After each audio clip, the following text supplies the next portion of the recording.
선거에서 벽보 2번 걸어본 한 남자와 아직 한 번도 걸어보지 못한 두 남자, 이들 세 남자와 함께하는 유쾌 상쾌 통쾌 정치 토크쇼 정치 인싸 그 두 번째 시간입니다. 자, 인사드리겠습니다. 오늘 진행을 맡은 MBC 아나운서 허유루고요. 오늘도 지난주에 이어서 세 분과 함께하겠습니다. 먼저 우리 김태현 변호사님 오늘도 나와주셨고요. 네, 그리고 이준석 바른미래당 최고위원 함께합니다.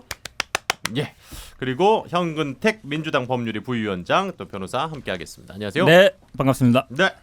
자, 지난주 첫 방송 가장 먼저 업로드된 거는 일단은 10,000뷰가 넘어섰습니다.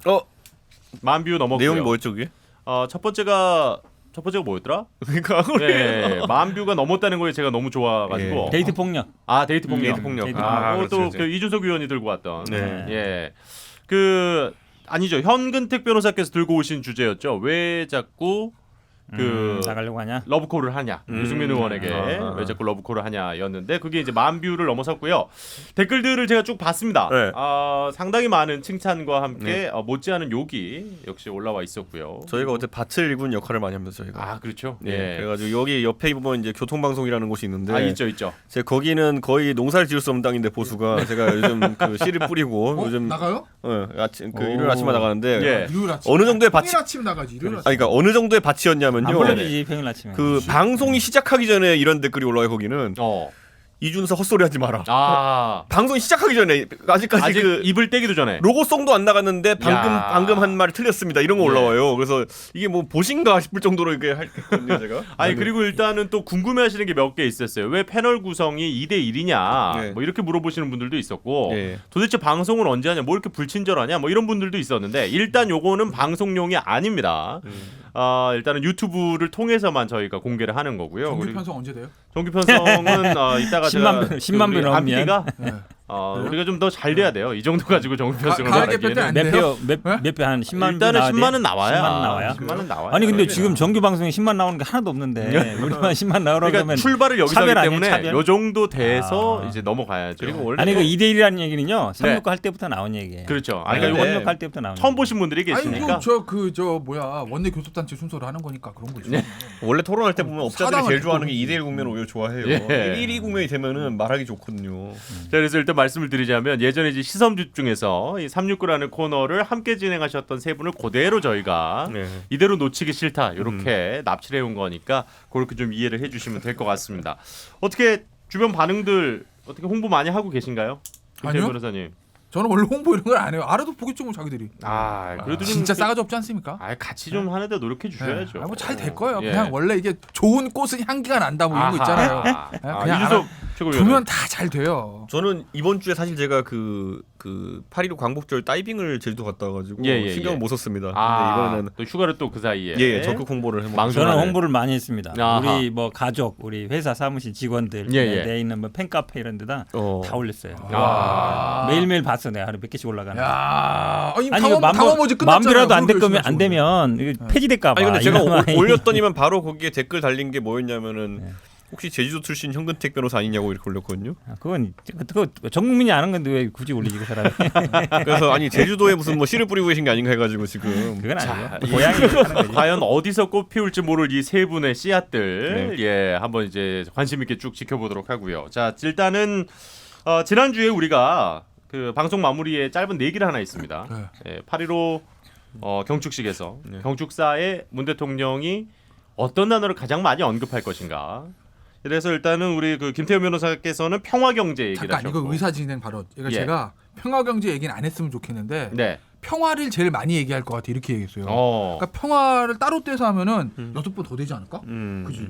그렇죠. 그러니까. 평화 개수 다시 한번. 네, 제가 봤을 때 제가 1등했어요. 요거 일단은 체크 다시 해서 다음 주에 또 말씀드릴게요. 그리고 이게 허유를 안 나와서 국민은 이건 좀 빼야 돼. 그렇지. 너무나 들어가는 원래 들어가는 거잖아. 고유명사 같은 걸로 썼어요. 그렇지, 여기다가. 이것이야말로 방송에 대한 감이 아닌가. 차라리 그렇구나. 그렇게 얘기하면은 다 하겠다. 다. 그치, 했습니다. 그래. 다 하면 절망이 들어가요. 다는 의미가 없잖아요. 저는 뭐 이런 거. 국민은 저는 의미가 있는 명사잖아요. 명사. 예. 근데 그러면은 문재인 대통령 하신 경우는 특색이 없었다는 거예요. 박근혜 대통령 해도 똑같을 거예요. 국민이 제일 많을 거예요. 자, 독립 특색이 없다는 7번, 거예요. 자유무역 4번. 근데 다행인 건 이거는 윤석열 위원께서 이 얘기 안 했으면 좋겠다고 그랬는데 이제 4번이 나왔습니다. 그리고 이제 국민이 19번 나왔고요. 저를 빼고 19번? 그러면 국민은 너무 밋밋하니까 일단은 독립을 맞추신 현근택 변호사께 우리 이 담당 PD가 커피를 제공하는데 아까 지금 우리 김태현 변호사께서 말씀하신 그 평화 개수 정확히 세봐라. 방송 끝나기 전에 우리가 한 1시간 놓고 하잖아요. 그 전에 최종 결과 말씀드리도록 하겠습니다.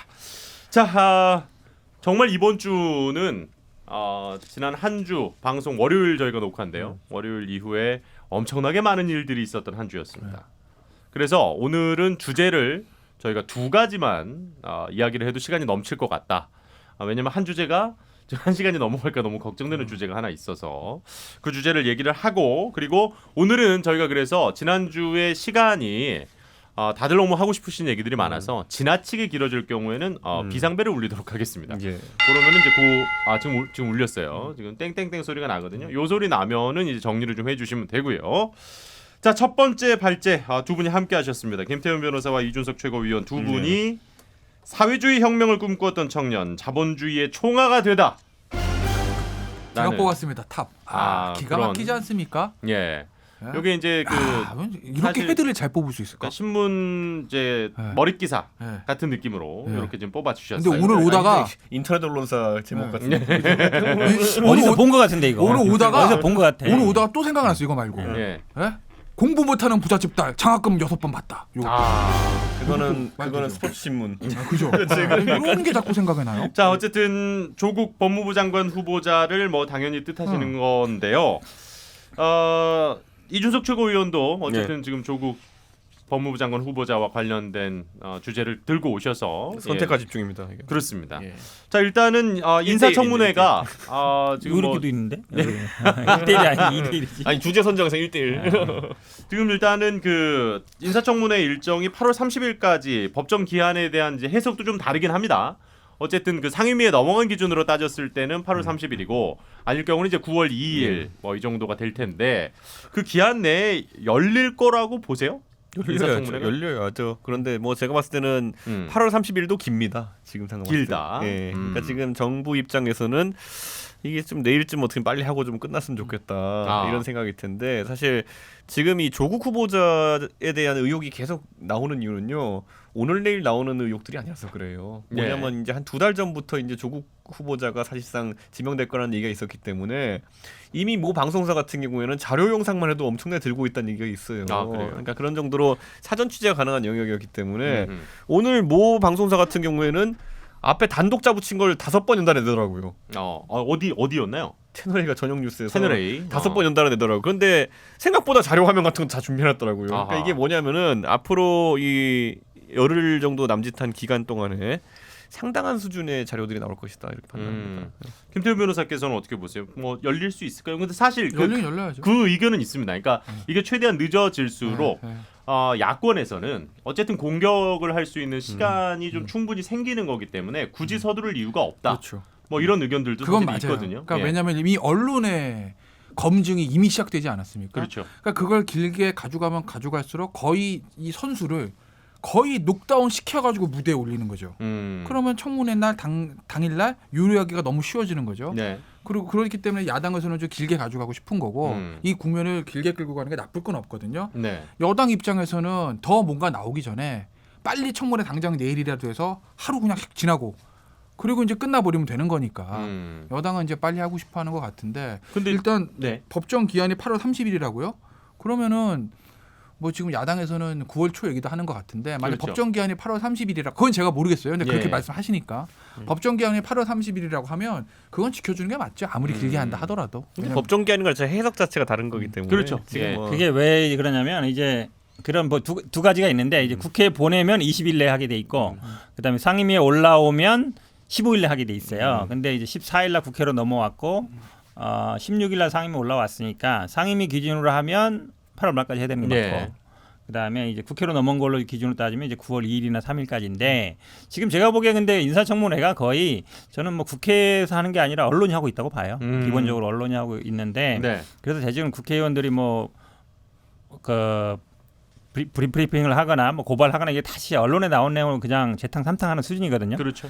그런데 지금 이제 언론의 주된 관심이 이제 가족들한테 가 있다 보니까 동생이나 아니면 뭐 딸이나 아니면 뭐 동생 전 부인이나 갔다 보니까 막 이런 부분이 제가 보기엔 좀 논란이 되는 것 같아요. 그래요. 과연 누가 인사청문회 대상자냐 네. 이런 얘기가 있는 것 같습니다. 뭐 사실 그거에 대해서는 이제 여러 가지 의견이 있을 수 있을 것 같아요. 특히 이제 그 동생의 전처와 관련된 그 특히 이제 재산 거래와 관련된 의혹이었기 때문에 뭐 이렇게 얘기가 많이 나왔었는데 뭐 직접 해명을 하기도 했고 그래서 너무 그 일반인을 이렇게 타겟으로 삼는 게 아니냐는 비판의 시각도 있고 어떻게 그게 일반인이라고 할 수 있느냐라는 의견도 사실 있습니다. 근데 그 일단 세 분이 보시기에 특히 일단은 주제를 가져오신 우리 이준석 위원과 김태훈 변호사께서 보시기에 가장 큰 쟁점 뭐라고 보십니까? 그 전에 하나 말씀드리면 네. 이거 동생의 전처한테 대한 과도의 관심이라고 보시면 안 돼요. 왜냐하면 동생의 전처가 뭐 위장 이혼 이게 중요한 게 아니라 예. 거래 상대방이 누구냐고요. 그 집에 대해 예. 조국 후보자 부인이에요. 예. 조국 후보자가 부인이 거래했는데 그 이상한 거래가 동생의 전처하고 거래를 했으니까 거래 상대방이니까 관심이 초점으로 올라오는 거지. 그러니까 우리가 이거를 야 동생의 전처까지 무슨 뭐 청문회 대상으로 삼어가 아니라 후보자의 부인이 관심사는 겁니다. 그렇게 저는 이해를 하셔야 될 것 같고. 뭐 현 변호사님은 이 말씀에 대해서는 좀 반론이 있으세요? 그런데 사실은 이 후보자는 아니고요. 예. 후보자 부인과 어찌 보면 이제 남동생의 전처 사이에 부동산 거래였는데 그 부동산 거래가 예를 들어서 굉장히 이상하다.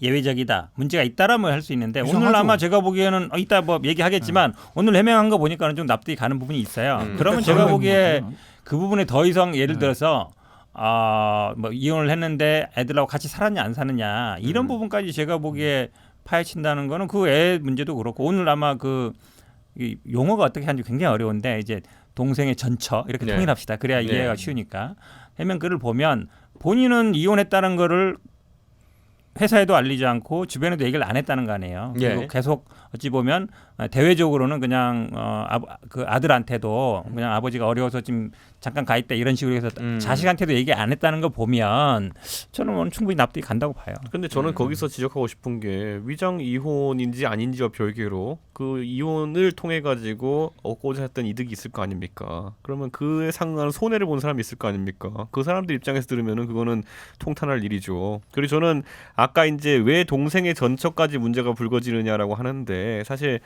공직자의 도덕성이라는 그 기준은 계속 강화가 되어가는 추세이고 근데 그 강화의 정점이 뭐였냐면은 사실 대한민국 대통령을 탄핵해버린 겁니다. 예. 그 안에서 뭐 사실 어디까지를 측근 비리로 봐야 되고 어디까지를 대통령의 사실상의 직권남용으로 봐야 되느냐의 범주에 있어가지고 공동지감론과 어쨌든 묵시적 청탁 이런 걸 다 통합해가지고 대통령이랑 혈연관계 하나도 없는 사람까지 이제 해서 최순실과 엮여 들어가고 최순실을 털 때 그러면은 그 주변에 있는 사람들을 어쨌든 의심의 잣대로 들여다봤죠. 예를 들어 최순실의 언니였던가요? 최순천 씨인가?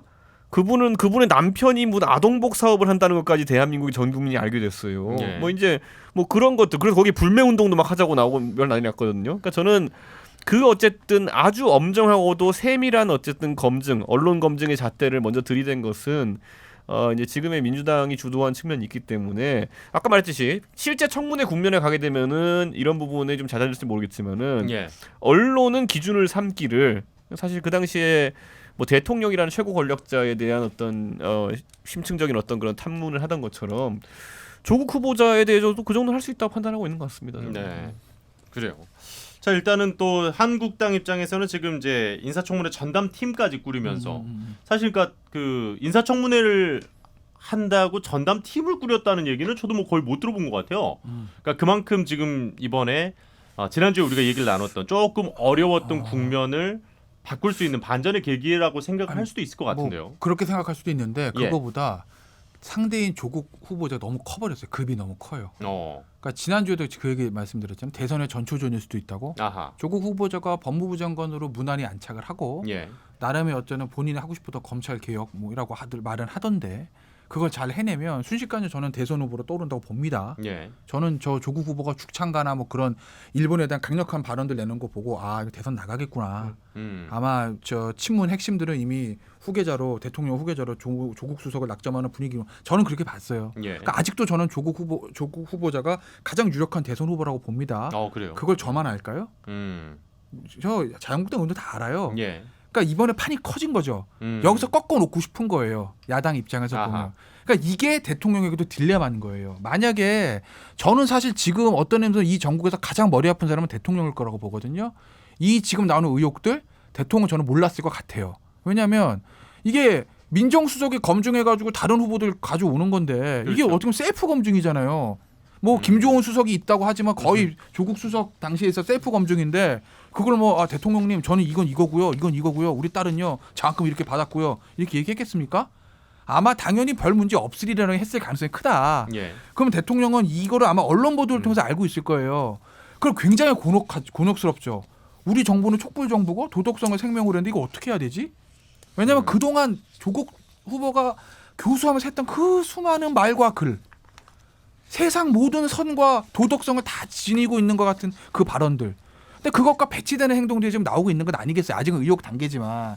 그렇다고 보면 만약에 이게 조국 후보자, 법무부 장관 후보자는 조국이 아니라 그냥 뭐 국토부 장관이거나 예. 뭐 관료 출신의 뭐 무슨 경제부총리였으면 그냥 뺐을 거예요. 그냥 어허. 너 하지 마. 다른 관료 하나 찾으면 되지. 뭐가 힘들어요? 음. 근데 이건 조국이라는 사람이라고요. 검찰 개혁의 상징이라고요. 현 정부의 어떤 개혁 정책의 상징과 같은 사람이라고요. 이걸 뺀다라는 건 대통령의 굉장히 어려운 결단일 거예요. 예. 내년 총선, 대선까지 생각해도 큰 그림이 시작부터 무너지는 거거든요. 그러니 아마 지금 청와대는 굉장히 곤혹스러울 거다. 과연 이 청와대가 어떤 선택을 할까? 저는 그걸 지켜보는데 글쎄요. 뭐 예단하긴 힘들겠지만 이제까지 했던 패턴들이라고 하면 그냥 강행하지 않겠어요? 근데 저는 지금 시점에서 이제 조국 수석 쪽에서 나오는 해명의 궤를 이제 살펴보면요. 예. 두 가지가 있어요. 국민 여러분 죄송합니다는 아직까지 나오지 않았어요. 예. 그게 그 궤가 아니라 지금까지 뭐냐면 법적으로 이상 없음 이거예요. 법적으로 이상 없어. 자, 근데 이 궤가 얼마나 지금 위험한 길을 가고 있냐면은 사실 과거에 우병우 수석이 예전에 문제가 됐을 때 예. 그때 우병우 수석도 똑같은 자세를 이관했습니다. 법으로 문제되는 거 없습니다. 그 불러 나와도 보면은 잘못한 일 없습니다. 국회의원이 물어봐도 그렇게 답하고 예.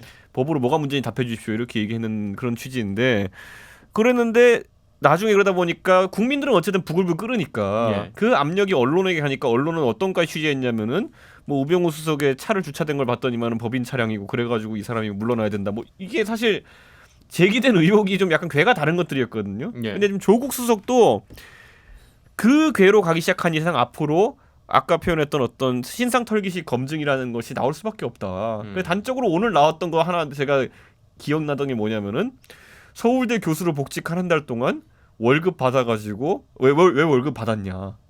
예, 규정상 문제 없는 것이지만은 우선 국민 보면 열받는 기사거든요. 예. 그러니까 그런 것들이 계속 쏟아져 나올 수밖에 없다. 왜냐하면 저 자세가 아니라 지금은 고자세입니다. 누가 봐도 나 잘못한 거 없다. 아직까지는. 청문회 열어달라. 이러면서 예. 이제 고자세로 가고 있는 거거든요. 그러니까 뭐 해명할 수 있고 다 처리할 수 있다라는 식의 지금 대응이 나오고 있다라는 정책 말씀. 발표도 할 테니 예. 그것도 검증해 주십시오. 이 얘기도 했죠 오늘 아마. 이 내용들에 대해서는 지금 현재 아니 뭐 교수가 뭐 월급 받는 거는 뭐 방학 때 월급 받게 돼 있어요 원래 강의를 안 해도. 근데 아마 기준 날이 있을 거예요. 어느 날 뭐 며칠 동안 뭐 복직을 하면 아니면 뭐 제가 그 규정을 부인하는 게 아니, 아니라 그러니까. 들으면 열받죠 사람들이 지금. 아니 그게 왜 열받아요? 선생님도 방학 때 월급 받잖아요. 근데 예. 선생님이 하고 있다 방학 때 열받는 게 아니라 민정수석 하느라고 교수 이제 뭐죠? 안 했죠 그동안 강의를 안 했죠. 쉬었다가 그 다음에 민정수석 그만뒀어요. 그럼 예를 들어서 그분이 그러니까 서울대 예. 규정상 한 달 내에 저 복직을 신청하지 않으면 그렇지. 교수직을 내려와야 면직되게 돼요. 그렇죠. 예. 그러니까 본인 복직 신청했겠죠. 법무장관 갈 거 알지만 교수직을 유지하고 싶거든요. 예. 그러니까 잠깐 복직했다가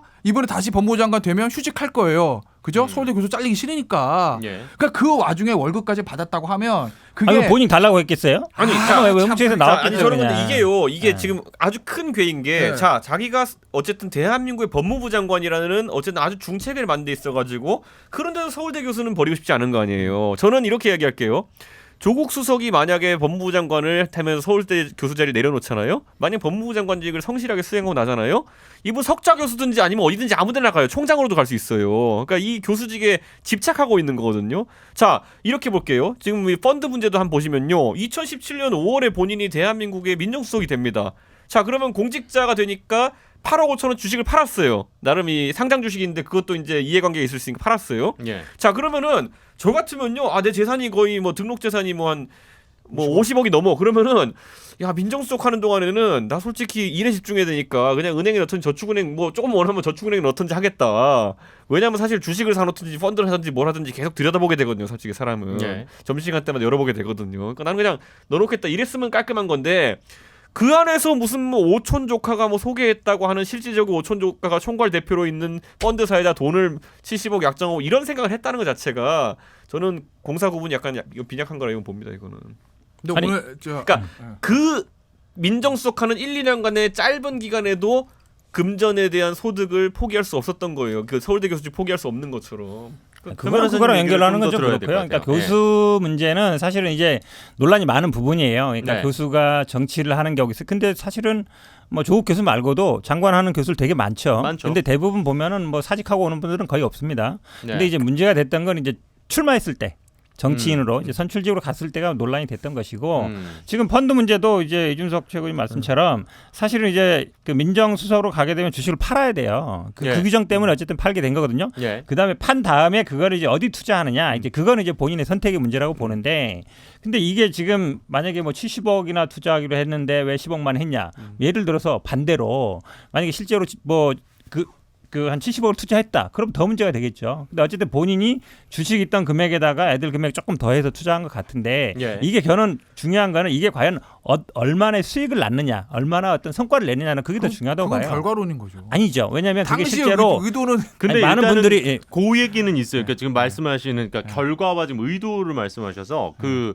출자 결정을 안 한 상태에서 이제 약정을 해서 말하자면 이제 블라인드 펀드였다 뭐 이런 얘기들도 지금 있지 않습니까? 그래서 그거에 대해서도 또 먼저 답을 듣고 우리 김태현 변호사님 의견도 좀 들어볼게요. 실제로 왜 그러냐면 처음에 이분들이 얘기했을 때는 그러면 우리가 사모펀드를 하면 이게 이 정도 규모는 아니에요. 되게 크게 하거든요. 네. 주로 사모펀드가 하는 게 M&A 같은 걸 합니다. M&A를 해서 이걸 키워가지고 나중에 나누는 식으로 해요. 그래서 처음에 많은 분들이 이게 굉장히 조국이 한 70억 한다고 하니까 이걸 굉장히 이용해가지고 예. 많은 분들의 펀드를 끌어들일 것이다. 그리고 이걸 어찌 M&A 같은 데 투자해서 돈을 굉장히 굴렸을 것이다. 이렇게 다들 생각했는데 예. 결과적으로 보면은 전혀 그게 아니란 말이죠. 실제로 형성된 금액은 13억이라 그러면 어찌 보면 조국 교수가 투자한 금액이 거의 한 80%라는 거예요. 예. 그리고 이여기가 투자한 데가 보면 무슨 가로등 전멸 장치 하는 데라는데 그게 사실은 일반적으로 사모펀드에서 투자하는 데는 아니거든요. 그렇게 본다 그러면 이걸 통해서 얘기처럼 이걸 막 돈을 벌려고 했다 그러면 저는 오히려 다른 데 투자했을 것 같아요.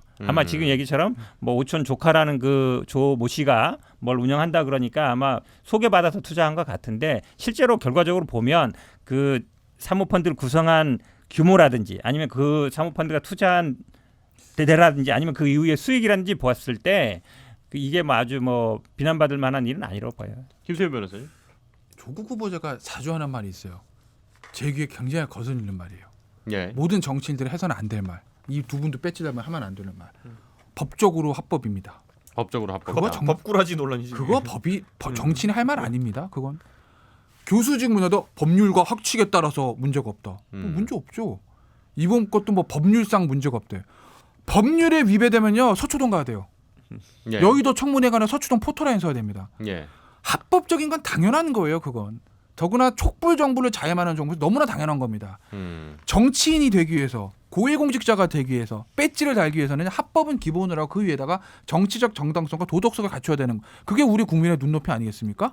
그렇잖아요. 근데 법은 최소한의 네. 도덕이잖아요. 원래. 나는 법률과 학칙에 따라 맞고 적법이니까 괜찮아. 니들 왜 그래?라는 거는 할 말이 아니다. 하지 마라 그런 얘기 제발 좀. 그리고 이 사모펀드 있잖아요. 나 이거 어디까지 얘기해야 되나? 우선 얘기하고 편집하자. 제가 이 비슷한 짓을 해봐서 알아요. 네? 삼성에서? 아이 삼성 나와서. 삼성 나와서?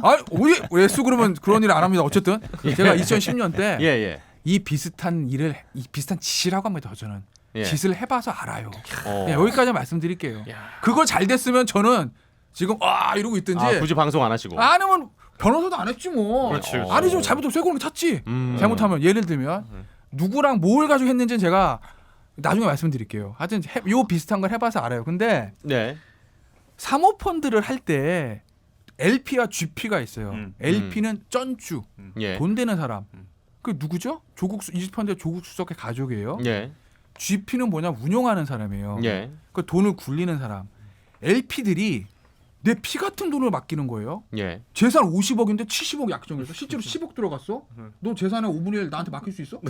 못하잖아요. 못해요. 왜? 예. 불안하거든요, 이거. 예. 왜냐면 공모 펀드는 다 보호 장치가 있지만 사모 펀드는 보호 장치 거의 없어요. 잘못 날리는 거라고. 그 LP들이 뭘 제일 중요하게 생각할까? GP가 뭐 하는 사람이냐? 예. 야, 얘 능력 있어 이거거든요. 근데 여기 GP 보면 업계에서 그런다잖아요. 뭐 아무것도 없다. 제일 중요한 출행 레코드예요. 예. 야, 너 이제까지 뭐 했냐? 아, 저 사모님 저는요. 뭐 홍콩에 어디 IB 있었고요. 무슨 투자해서 이만큼 벌었던 양력이 있는 사람이 저리 믿어주세요. 그래 한번 해봐. 이거예요. 예. 근데 이 사람은 보험회사 부지점장 출신이래요. 대학 때는 성악 전공했다던데. 그러니까 IB 뱅커 출신이 아니에요. 그리고 별 출행 레코드도 없어요. 예. 그런 사람한테 70억 약정을 하고 재산의 5분의 1을 맡겼다? 제가 해봐서 아는데 그거 요 비슷한 짓을 해봐서 아는데 이건 나름대로 내부적인 가족 펀드일 가능성 그리고 아마 투자처에 있어서도 조국 수석 측과 뭔가 긴밀한 연관관계가 있었을 가능성을 배제하기 어렵다. 업계 표준에 비추어 봤을 때. 요 배제하기 어렵다는 예. 김태현 변호사님 개인적인 아, 의견을. 당연하죠. 예. 아니 세상에 그런데 저는 이제 가로등 업체에 투자했다 그러는데 사실 뭐 가로등 전멸기 업체에 투자했다 그러는데 사실 그 선택도 사실 오해받을 수밖에 없는 투자거든요. 그거는 왜냐면 가로등을 김태현 변호사가 집에 가로등 놓지 않거든요. 관에서 주도한다. 별로 구매 의사가 없죠. 저희 집이 한 2,000평 되기 때문에 아니 그러니까 이러면 얼마나 좋을까? 에? 이건 전적으로 이제 광급만 하는 업체인데 예. 그런 곳에 사실 사모펀드가 투자한다는 거는 왜냐하면 광급공사라는 거는 자 우리가 생각해 보세요. 가로등의 전멸기의 수요라는 것은 전적으로 국가나 지방자치단체의 소관입니다. 그럴 수 있죠. 그걸 예. 어떻게 예측해가지고 어떻게 민간이 이걸 예측해서 투자합니까? 가로등을 갑자기 많이 깔 거야? 가로등이 뭐 첨단 제품입니까? 아니면 뭐가 있습니까? 가로등을 이 회사 갑자기 잘 팔 거라는 근거가 있어야 사모 투자에서 고레버리 투자를 하는 것인데 저는 이런 것 자체도 사실 어느 정도 확신이 있거나 이러지 않았으면은 선택하기 어려운 업종이다.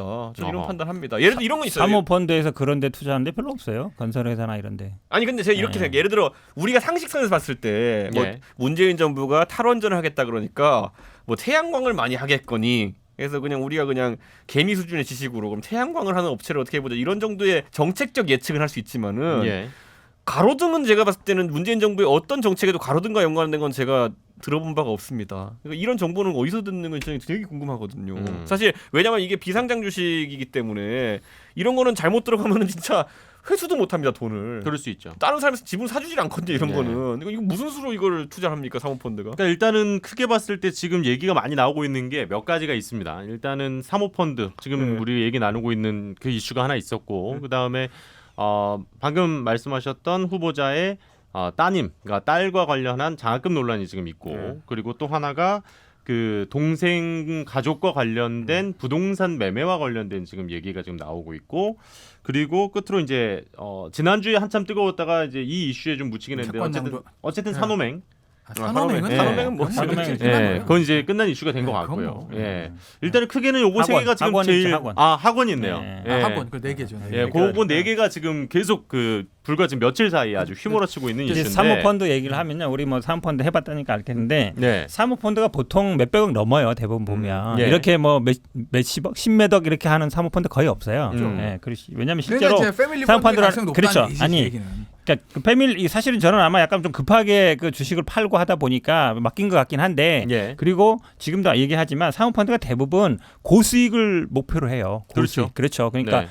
어쨌든 뭐 M&A를 하든가 아니면 이거를 회사를 해서 상장을 시키거나 그래서 그 다음에 파는 형태 이런 식으로 하거든요. 대부분은 그러니까 많은 수익을 얻으려고 그렇죠. 리스크를 그러려고 하는 감수하고 건데 사모펀드에 들어가는 그러려면 거죠. 사실은 규모가 커야 돼요. 어느 정도 금액이 최소한 뭐 100억 이상 이제 돼야 펀드라고 할 수 있지. 이 정도 금액 가지고 뭘 어떤 회사를 뭐 인수하거나 이건 거의 불가능하거든요. 그리고 지금 많은 분들이 이게 마치 조국 수석이 들어갔으니까 이분들이 뭐 광급공사에서만 딴 거 아니냐 이렇게 얘기하는데 예. 광급공사는 대부분 전국의 모든 업체들이 들어옵니다. 우리 온나라 장터에서 사실 입찰을 봤는데 예. 이 업체들이 오늘 얘기한 것도 보면 조국 수석 같이 유명한 분이 우리 회사에 투자한지 난 몰랐다 이랬거든요. 알았으면 내가 뭘 오히려 얘기했을 텐데 이러고 있어서 당연히 모르죠. 펀드에서 투자하는 건 모르죠. 왜냐하면 펀드를 통해서 오는 거기 때문에. 제가 비상장 회사라고 있는데 어떤 펀드가 갑자기 저는 7억을 넣겠다 그랬어요. 그러면 이거 뭐지? 뭐 하는 사람들이 이거 받아도 되는 돈인가 되게 궁금할 거예요. 기본적으로 펀드 운영하는 사람과 그러니까 네. 전주는 아니죠. 펀드 운영하는 사람과 그 회사 관계자는 어느 정도 관계 있는 사람이죠. 그 전에 뭔가 다른 걸 통해서 투자를 했든가 아니면 투자를 했는데 어느 정도 뭐 안정적인 은행 수익권 정도 냈든가 했어야지 전혀 모르는 사람한테 하진 않죠, 당연히. 오늘 근데 그게 조국 수석과 관련이 됐느냐 그게 중요한 거죠. 오늘 무슨 얘기가 나왔냐면 예. 이제 이미 나온 거니까 조국 수석의 오촌 조카 조모 씨 얘기 나오잖아요. 예. 그 조모 씨라는 사람은 이 펀드의 실질적인 주인 아니냐. 총괄 오너, 대표. 총괄 GP 중에 대빵이 아니냐. 지금 있는 제가 아까 말했던 성악전공하고 보험사 출신이라는 사람은 바지고 예. 그 얘기 이제 나오잖아요. 자유한국당에서 그걸 얘기했는데 이제 근거가 됐던 게 한 장의 사진이에요. 그 펀드가 여러 군데 투자했는데 가로등 업체도 투자했고 중국이랑 뭐 MOU를 맺거든요. 예. 그 MOU인데 그 사진에 보면 총괄 대표. 저 총괄 대표로 해가지고 조모 씨가 나가요. 짜잔하고 예? 중국은 관시를 중요시하니까 예. 바지 말고 진짜 나와 이렇겠죠. 그런데 이제 그거를 오늘 법무부 인사청문회 달리다는 뭐라고 이제 해명을 했냐면 그 한 건만 같다. 그 조모 씨가 연결은 시켜줬는데 펀드하고 조 후보자 가족들을 그 한 건만 자기가 간 거라 이렇게 얘기를 해요. 예. 뭐 사진이 그 한 장만 있어서 그런지 모르겠으나 그러니까 봤을 때 아주 추정입니다만 그 조모 씨라는 사람은 주식 전문가라고 그러더라고요. 유명한 주식 전문가래요. 책도 쓰고. 예. 그러니까 아마 그 사람이 실질적으로 GP의 대빵이고 그 사람이 실질적으로 운영을 하고 제가 아까 말씀드렸던 건 부지점 보험회사 출신의 했던 그 사람은 바지일 가능성은 없다. 그렇다고 보면 이건 그 오촌 후보자 오촌의 조모 씨라는 사람이 조국 후보자의 가족들의 돈을 가지고 가족 펀드를 만들어서 조국 후보자가 뭐 알든 모르든 간에 조국 후보자의 어떤 이름을 등에 업고 뭔가 좀 해보려고 했을 가능성이 농후하다. 아니 근데 그러면 그 경험상. 13억만 몰았겠어요? 그럼 네? 한 130억 모아야지. 아니죠. 제 경험상 네. 그렇다. 올림이든 그래서 예를 들어서 네. 그분이 예를 들어서 실제로 네. 뭐 이분을 해서 가족 펀드를 만들어서 운영했어요. 네. 그게 뭐 문제가 돼요? 그러니까 이런 거죠. 그러니까 네. 지금 자본시장법상 딱히 위법인 건 없어요. 그건 맞아요. 저도 인정을 해요. 근데 다만 이런 것들이 국민의 법감정과 그런 것과 했을 때 괴리되는 부분들이 있다. 왜? 아까 이제 얘기했지만 공직자들한테 우리가 공직자윤리법에서 주식 백지 신탁하고 팔라고 하는 이유는 뭔가요? 그건 고위공직자가 있으면 아무래도 거기에 영향력을 좀 끼칠 가능성이 있으니 그러니까 하지 말라는 거거든요. 근데 사실 공직자윤리법에 사모펀드도 하지 말게 해놨어야 돼요. 근데 사모펀드는 사실 좀 이렇게 좀 은밀하게 하는 거니까 예. 일종의 입법에 불비해요. 그런데 솔직히 말씀드리면 제가 고위공직자예요. 제가 사모펀드를 해가지고 은밀하게 비상장 투자하는 것과 삼성전자 주식에 투자하는 것과 제가 고위공직자라서 어디에다 영향을 끼칠 수 있다고 보시나요? 삼성전자 같은 주식은 덩어리가 너무 커서 내가 민정수석이 아니라 민정 하랩이라도 주가 마음대로 못 움직입니다. 예. 그렇거든요. 사실 사모펀드가 비상장 회사에 투자하는 거는 오히려 고위공직자 위사나 권한을 이용한다면 얼마든지 장난칠 가능성은 농후해요. 아니, 이건 그렇다고 보면 죽창 근데 발언하고 13억 가지고? 빠졌어요. 야, 자, 13억 가지고? 아니야. 그렇다고 보면 그 입법의 취지를 생각했을 때는 사모펀드를 안 하는 것이 더 맞는 거다. 입법의 불비를 이용해 들어간 거 아니냐. 저는 그렇게 보는 거죠. 예. 너무 말이 긴데요. 제가 보기에는 네. 이 사모펀드를 굉장히 사람들이 잘 몰라서 이게 뭔가 굉장히 큰 투자를 한 것처럼 생각하는데 예. 저는 아마 그냥 좀 아시는 분한테 돈을 맡겨놓은 거다. 일반적으로 그렇게 그러니까 봐요. 왜 일단은- 그러냐면 네. 금액이 일단 너무 작고요. 예. 뭐 일반적으로 재단하면 사람들이 13억이 왜 작은 돈이냐 이럴 수 있는데 펀드를 하는 업계에서는 13억은 정말로 제가 보기에 아하. 정말로 작은 돈이에요. 왜냐하면 알겠습니다. 그걸로 뭘 할 수가 없어요. 기본적으로. 그리고 그거를 어디에 투자하느냐가 굉장히 중요한데 사모펀드에서 이렇게 투자하는 건 제가 보기엔 그냥 뭐 알겠습니다. 주식을 일단은 팔아서 돈은 있는데 네. 이거 당장 어떻게 뭐 사실 부동산을 그 사거나 이렇게 제가 없어서 여기서 이제 여기 잠시만요. 거다라고 정말 봐요. 죄송한데 네. 우리가 지금 사모펀드 얘기가 네. 너무 길어지고 있어요. 그렇죠. 다른 것들도 좀 이야기를 어쨌든 간략하게라도 짚고 넘어가려면 사모펀드 얘기는 여기까지. 일단은 그렇게 정리를 하겠습니다. 일단은 그 사모펀드는 오히려 더 영향력을 미칠 수도 있는 영역이기 때문에 적절치 않다고 보시는 의견이 있었고, 그리고 관련자 돼 있는 사람들이 너무 가족이거나 가까운 사람들이니까 오히려 이것이 문제가 될 수 있다. 그런 얘기를 해주셨고, 액수가 너무 적다. 일반적인 사모펀드에 비해서는 이건 정말 뭐 아는 지인에게 돈 맡긴 정도다. 뭐 이 정도로 지금 서로 이야기를 하셨던 것 같습니다. 자, 일단은 좋아요. 그렇다면 사모펀드 얘기를 지금 너무 많이 하느라 다른 의혹들 얘기를 할 시간을 이미 지나버렸는데 어떻게 생각하세요? 일단은 이 논란 조국 후보자가 뚫고 돌파해낼 수 있다고 보세요? 대통령의 결단을 따른 거죠. 대통령의 결단. 네, 근데 만만해 보이진 않을 게 오늘 이제 저는 이런 거죠. 딸의 그 아까 제가 얘기했던 낙제했다고 그랬잖아요. 유급? 유급. 낙제하고 유급했는데 그 집도 부자인데 장학금 6번이나 줬다. 법적으로 문제 없습니다. 하고 주는 사람 마음이죠. 근데 이게 20, 30대의 시각에서 보면 가슴 후벼 파는 소리거든요. 의존은 굉장히 비쌉니다. 학비가. 아마 거기가 장학금 2개요. 공부 진짜 잘하거나. 성적 장학금? 집이 가난하거나. 아니면은 이제 그렇잖아요. 학비를 못 대고 공부를 열심히 하면 장학금 주는 게 맞죠. 의학 전문 대학원이 특히 모든 학교 그렇잖아요. 근데 공부는 못 해. 성적 장학금도 아니야. 집도 잘 살아. 장학금을 한 번도 아니고 6번을 받아갔다. 그 교수한테 왜 줬습니까? 그러니까 뭐 낙제를 해가지고 의존을 포기하려고 해서 내가 격려천을 줬어. 격려 6번 했어요. 그리고 그 교수는 우연인지 필연인지 제가 모르겠는데 작년에 오거돈 시장이 있을 때 부산 우리는 원장 갔습니다. 이거 어떻게 해석해야 돼요? 땀아 지나다 배 떨어지는 걸 수도 있어요. 이게 법적으로는 문제는 없어요. 하지만 이 지금 20, 30대 청년층 문재인 대통령 주 지지층이 청년층 지지층 아닌가요? 어쨌든 20, 30대의 가슴을 후벼 파는 소리다. 이거 만만치 않을 거다. 지금 검색어 1등이에요. 조국 딸. 그렇죠. 제가 봐도 그 지적은 맞아요. 왜냐하면 사실은 뭐 학원 문제 같은 경우에는 이제 남동생 문제예요. 대부분. 그다음에 이 재판 문제나 이런 게 굉장히 어렵습니다. 그리고 실제로 이해하기도 어렵고 그다음에 부동산을 사고 판 것도 보면 오늘 해명이 어느 정도 돼요. 근데 지금 얘기처럼 그러니까 조국 수석이 직접 관련된 거는 지금 앞에서 나온 펀드 물론 여기도 이제 부인이 했는지는 따져봐야 되지만 어찌 보면 가장 직접 관련 있는 게 이 장학금 문제예요. 장학금 문제인데 근데 저는 그런 얘기도 하고 싶어요. 앞에도 얘기했지만 이분이 처음 장학금 받은 게 2006년 1월이거든요. 그럼 마치 그 당시에 1학기 2006년 1학기면 언제냐면 이제 물론 2016년이면 2016년이면 사실은 이게 막 그 정권이 뭐 우리한테 넘어오거나 이럴 때도 아니란 말이에요. 이미 그럼 그때 다 예상해가지고 조국 수석이 나중에 잘 될 거니까 뭐 미리 내가 뭐 보험 들어놓는 생각으로 투자해서 나중에 잘 됐으니까 뭐 어디 원장 보내달라 이렇게 했겠느냐? 그건 말이 안 되는 거예요. 제가 보기에는. 그리고 이 장학금 자체가 회사에서 만든 것도 아니고 어떤 특정 기업이 개인한 것도 아니고 학교에서 만든 것도 아니에요. 그 교수님이 제가 보기에 굉장히 훌륭하신 분인데 경주사비 같은 거 받은 거를 4,400만 원 모아놨다는 거 아니에요. 그걸 가지고 본인이 보기에 얘를 좀 응원해야 되겠다, 지지해줘야겠다 이런 애들한테 줬다는 거 아닙니까?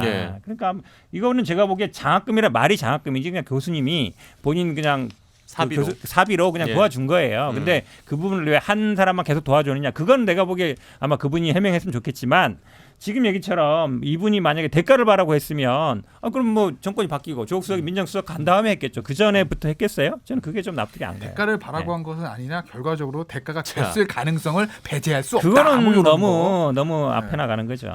좋습니다. 2016년 1월부터 조국이 민정수석 일단 요거 하나씩 지정청탁 아닐까요? 왔다 갔으니까 법무부 장관이 될까 못 될까. 그러니까 본인이 이제 자진 하차를 하시는 방법도 있고 뭐 여러 가지가 있습니다. 그리고 이제 인사청문회가 또 언제 열릴지도 아마 다음 주에도 이 논란이 우리가 월요일에 만났을 때 계속될 수도 있어요, 사실. 저는 하나만 더 얘기하면 안 돼요? 어떤 얘기요? 그러니까 짧게 좀 해주세요. 짧게. 제가 방송 5년 하는데 5년 하면서 저 하나 원칙이 있어요. 그러니까 이 평론이라는 게 기본적으로 남 까는 거잖아요. 그럴 수 있죠. 기본적으로 그렇잖아요. 평가하는 건데 하나 원칙 뭐냐면 내가 자신 없는 거, 내가 당당하지 못한 건 까지 말자. 이게 하나 원칙이에요. 참고로 제가 군대 안 갔다 왔거든요. 어차피 이거면 예전 전국 방송 2번 나갔으니까 저 군대에 가면 입 닫습니다. 왜? 내가 총도 안 들어오는 애가 뭘 군대가 어쩌고 얘기를 해. 내가 안 갔다 왔는데 스티브 유 얘기도 별로 안 해요. 나도 안 갔는데 내가 무슨 스티브 유를. 근데 조국 수석을 보면서 그러는 거죠. 그 수많은 칼럼과 말에서 했던 그 말빛을 어떻게 할 건가? 하나만 예를 들어볼까요? 조국 수석이요. 저 IMF 때 경매로 집 싸게 샀다면서요. 그거 자체는 저는 비난하지 않습니다. 자본주의 사회에서 싸게 사서 비싸게 팔고 싶은 거는 개인의 그건 당연한 욕구예요. 당연한 겁니다. 그런데 조국 수석 그 다음에 칼럼 쓴 거 뭐 이런 내용이 있다는 거예요. IMF를 초래한 정치인과 관료 자기는 절대 용서할 수 없다. 수많은 사람들이 직장을 잃고 집을 잃었다. 뭐죠 이건? 그 이런 집을 사신 분은 뭐예요? 그 이런 집 경매를 싸게 산 사람은 뭐예요? 그러니까 본인의 행동과 말각을 일치하지 않은 그 문제. 저는 솔직히 조국 수석을 안 좋아하거든요. 예. 근데 저 이런 문제로 조국 수석의 인사청문회 거리가 될 거 생각도 못했어요. 저는. 뭐 대통령의 최측근이 법무장관 가는 게 그 지난주 얘기했던 그 문제였지. 예. 뭐 이런 왜 그분이 어쨌든 그동안 했던 말과 글이 있으니까 제가 동의하진 않더라도 저 사람 나름대로 자기 관련 깨끗하게 살았나 보다라고 했는데 이게 뭐예요 이거?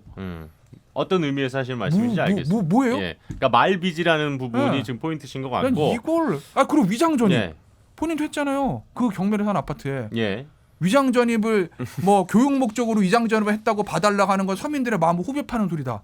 본인 판 건 어떻게 하시려고? 이런 말도 했어요. 이거 장학금 지급 기준을 성적 중심에서 경제 상태 중심으로 옮겨야 된다. 이런 말도 했어요. 어느 방송국에서 조국 수석이 그랬다는 거예요. 부인이 해서 나 몰랐다. 아내가 했다. 아내가 했다. 예, 뭐. 어디서만 있었던 얘기다 이거는. 아내가 했대요. 몰랐다. 아니 근데 그거는 어쨌든 사실은 완전 100% 틀린 말은 아니에요. 왜냐면 어쨌든 이제 가정마다 기사 상황이 나와서 다른데 말씀드려요. 재산을 그냥 부인한테 맡겨놓는 경우도 많아요. 실제로 그렇잖아요. 예를 들어서 주식을 어디 한다 그러면 일일이 다 보고하는 건 아니고, 예를 들어 네. 이분 스타일이 뭐 방송이라든지 아니면 이게 뭐 이런데 많이 나가시는 분이니까 강연도 많이 하시는 분이라서 제가 보기에 그것도 전혀 다른 말은 아니라 보고, 이 딸 문제가 어찌 보면 약간 이제 젊은 사람들한테는 좀 이슈가 될 것 같긴 해요. 가장 지금 좀 현재도 민주당 입장에서 아플 수 있는 그렇죠. 왜냐면 젊은 지점이죠. 예. 우리 지지자들도 많고, 그런데 사실은 또 그 부분도 아마 이게 만약에 조국 수석이 뭐 예를 들어서 나중에 이분이 굉장히 뭐 장관이 되고 수석이 돼서 나중에 잘 될 거니까 내가 미리 줘야 되겠다 이랬던 건 아닌 것 같거든요. 2016년 1학기부터 줬다 그러면, 그러니까 그 교수님이 보기에 얘가 좀 들어오긴 했는데 잘 공부도 잘 안 하는 것 같고 이게 유급하고 그러니까 그래도 네. 준청이 더 강하지. 조국 수석이 나중에 그렇게 하시는 분이 어디 있겠어요. 나 결과적으로 보니까 잘 됐다 이렇게 얘기하는 거는 제가 보기에는 좀 과도한 것 같아요. 아니 이렇게 얘기할까요? 2016년 1월이 뭐 하던 지점입니까? 문재인 대표 체제 하에서 민주당입니다. 그런데 문재인 대통령의 그 당시에 상당한 어떤 실망을 받는 조국 수석이라고 한다면은 저는 당연히 그거는 정치적으로 만약에 좀 생각이 있는 사람이라면은 뭐 조국 수석이랑 잘 지내서 나쁠 거 없다는 생각할 수 있죠. 자, 당시에는 일단은 수석은 아니었죠. 2016년 당시에는 이제 서울대 교수로 재직을 하고 계셨을 때고, 근데 지금 이준석 의원께서 어떤 의미로 말씀하시는지도 충분히 이해는 다 하실 수 있을 것 같습니다. 일단은 시간이 또 우려했던 대로 역시 요 이슈로 가지고 지금 40분이 넘게 우리가 이야기를 하고 있습니다. 사실 오늘 이제 어떻게 보면은 두 분이 이제 야권의 입장에서 좀 공세의 느낌이었고, 그리고 이제 우리 그 현 변호사께서 어쨌든 여권의 입장에서 어쨌든 수비를 하는 그럴 수밖에 없는 거잖아요. 인사청문회라는 것 자체가 그런 상황이었는데, 요거 제가 볼 때는 다음 주 월요일에도 이 이슈가 끝나진 않았을 것 같습니다. 그래서 또 이야기 나눌 수 있는 기회가 있으면 이 얘기를 나눠보도록 하고요.